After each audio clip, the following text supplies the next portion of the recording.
Sauf que le deuxième arrêt, c'était le nom de deux arrêts complètement différents, mais collés.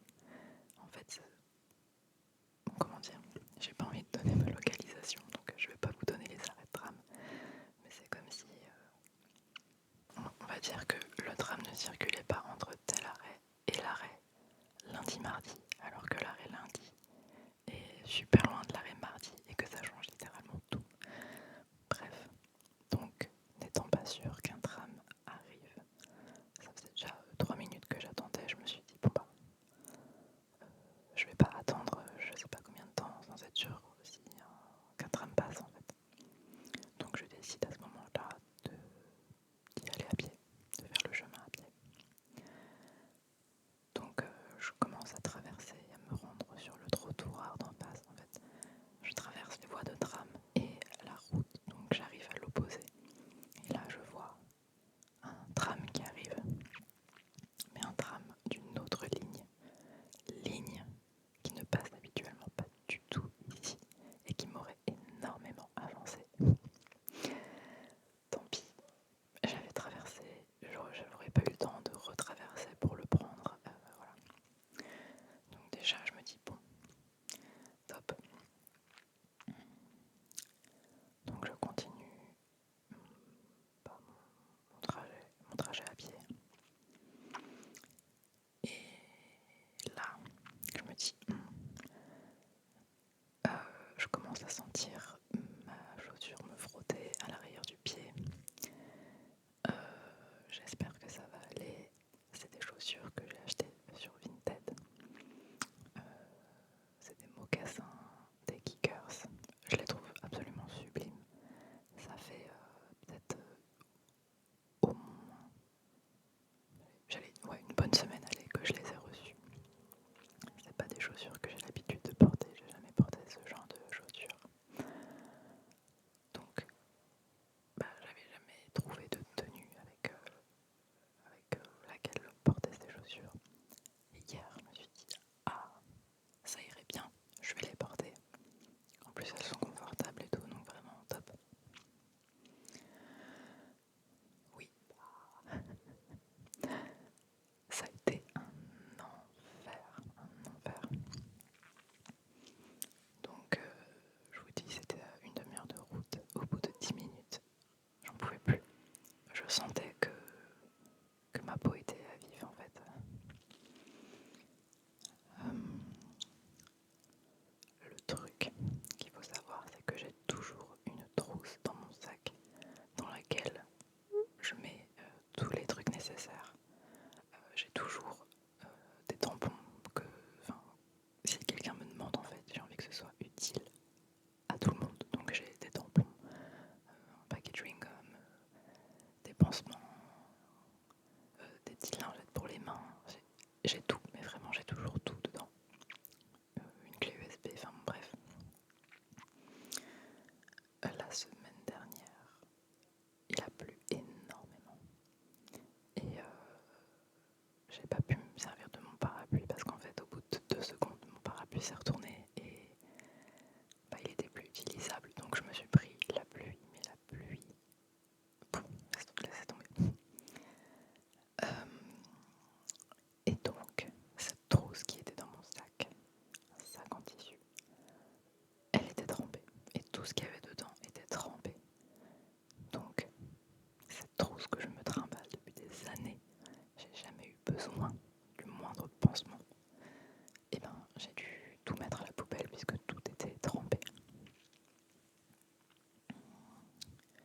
Donc, le jour où j'ai eu besoin d'un pansement, ou de 2 pansements parce que j'ai eu très mal à l'arrière des 2 pieds, j'en avais plus. Donc là, je me suis dit, purée, mais quelle chance. Il n'y avait aucune pharmacie, il n'y avait rien en chemin, donc pas le choix de continuer. Au bout d'un moment, je vois une épicerie, donc je m'y rends. Et là, je me dis, purée, génial, enfin, ça va me sauver la vie. Ça tombe bien, j'ai de la monnaie, j'ai pris mon argent alors que j'en avais pas besoin, mais je le prends toujours avec moi. Je demande au vendeur, parce que je vois qu'il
cuisine rapide. Je me rends dans ce tacos parce que là, je vous assure qu'à ce moment-là, je, je sens que je saigne en fait. Je sens que ma peau, elle est en train de disparaître à chaque pas, alors qu'il y a déjà la première couche qui est partie et qu'il me reste 2 tiers de mon trajet. Je suis vraiment désespérée. Donc je me rends dans ce tacos et je vois sûrement le boss. Donc là, je lui dis, écoutez, je suis désolée de vous déranger, mais est-ce que vous auriez des pansements à me prêter, à me dépanner? Et il me dit, ah non, je suis vraiment désolée, j'ai pas de pansement. En revanche, j'ai du sopalin et du scotch. J'étais tellement au bout du rouleau que je lui ai dit, bah écoutez, je veux bien. Il m'a sorti un rouleau de scotch énorme et un rouleau de sopalin. Il était vraiment gentil parce que il me tendait tout, enfin il attendait, il me disait oh non ma pauvre, comment ça se fait, vous venez d'où, comme ça à pied, c'est des nouvelles chaussures, enfin bref. Alors que vraiment il était en train de travailler et que je lui prenais de son temps et malgré tout il était serviable et très gentil. Donc j'étais en train de me fabriquer un pansement de fortune en découpant du sopalin et en mettant du scotch comme je pouvais pour que ça tienne. Et finalement j'ai été un peu vite mal à l'aise puisqu'il a commencé à me dire que bon, j'avais des chaussettes,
Je sais pas.